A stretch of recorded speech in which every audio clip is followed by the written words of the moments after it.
Video right here. So I was talking about the $35 billion merger between Capital One and Discover. Now, that has been approved today by regulators. But what does that mean for your wallet? And why some say it is bad news for consumers? Capital One and Discover Card are two, I could say, of the biggest credit card companies in the United States of America. And now they just have the green light to merge. This $35 billion deal was just approved by the Federal Reserve and the Office of the Comptroller of the Currency, meaning it's a done deal. You can see that video was dated May of 2024. My perspective, this just means they're going to be more powerful. They now control over 400 million credit card accounts. And for the first time, Capital One now owns its own payment network. This is something that Visa and MasterCard and American Express has had before. The hearing where they were questioning Visa. In 2024, Visa CEO Ryan McElherney was invited to testify before the U.S. Senate Judiciary Committee regarding Visa's business practices, focusing on interchange fees and market business practices. He declined to come back April 9th, 2024, and the hearing was postponed. The Visa CEO was too busy to come today. He had a conflict, Senator. He knows that I enjoyed speaking with this committee 2 years ago and that I was looking forward to coming back, but he unfortunately was not able to be here today. What was his conflict? I honestly don't know what his... In November 19th of 2024, the Senate Judiciary Committee held a hearing titled Breaking the Visa MasterCard Duopoly, Bringing Competition and Lower Fees to the Credit Card System. Bill Sheedy, senior advisor to the CEO of Visa, testified on behalf of the company. The hearing addressed concerns about Visa and MasterCard's dominant positions in the market and high interchange fees charged to merchants. About 80% of the U.S. credit card market, that's what Visa and MasterCard has, about 80%. Business model, you're making over 50% profit margin. You are able to give the shaft to small businesses. Estimated cost to Missouri businesses from these fees is $1.5 billion. That's with a B, billion dollars a year. Why aren't all of these businesses running away from this model? Because they don't have a choice, because you control so much of the market. This is classic monopolistic behavior. And yet your testimony here today is you don't want any competition. You have 80% of the market, but you don't want any more competition. I'm having a hard time finding that position defensible, let alone sympathetic. Then you have American Express. Who really has an American Express card? I don't know too many people.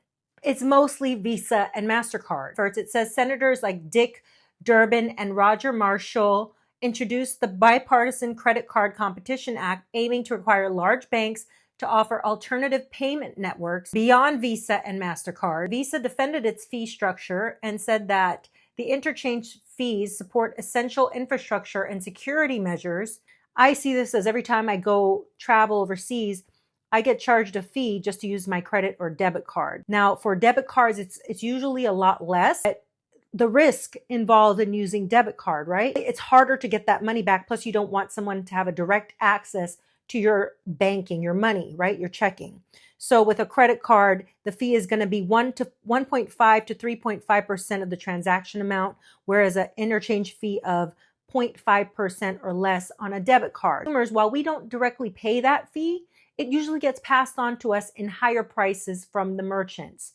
So I feel like a lot of the big banks, when you think about it, the big banks, and then you have Visa, MasterCard competing, American Express, consumer advocates, and even some lawmakers say that this could lead to higher fees and less choice and more control of your spending options. Now, a lawsuit has already been filed claiming this merger breaks antitrust laws and could reduce competition. Capital One dismissed it as speculative, but when the company gets this much power, you have to ask, who's really benefiting? Sure, Discover's CEO says the merger will boost innovation and community benefits, but let's not forget the Fed just fined Discover $100 million for overcharging consumers fees for over a decade. At the end of the day, fewer credit card companies mean less competition, and that usually means worse deals or for regular people. All the stuff we just discussed, the government under President Trump, they've already done so. That would have limited how much banks can charge you when you get an overdraft on your account.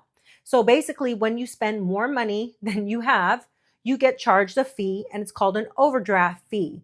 And what that rule that Trump canceled, it was supposed to cap our overdraft fees at $5 per transaction. But starting later this year, no, that we're no longer going to do that. And, this is going to affect a lot of people who are living paycheck to paycheck. But that means that banks can keep charging the usual $30 to $35 every time your account goes negative. People are putting a lot more on credit cards to keep up. People don't want to admit it, but they're putting things on credit cards and putting themselves further and further into debt. When I think of $10,000 on a credit card, yeah, I would agree that it's very easy to accumulate that when you're buying day-to-day things like food and clothing and things of that nature, and you're not really understanding that one late payment and now you're charged a fee, and there's no legal limit. Now, that's for obviously overdraft. That's not for fees for late payment fees. But I'm just saying banking practices on a whole, right, is nasty business. They know people are suffering and can't afford it, and they're going to tack on fees. And I truly believe that with less competition, we don't have Capital One and Discover to choose from to use their credit cards. It's going to be one. It's going to get harder and harder to get a credit card that's not going to seem like it's going to want to compete. I feel like all of the big banks are in cahoots together anyway, and they're all competing at the same rate. And it's like nobody wants to lower their fee. In fact, they probably talk to each other and say, let's just raise our fees all together, which would probably be illegal. But I can't not believe that that's what these banks do. Do you guys truly believe that banks care? I don't think that banks care.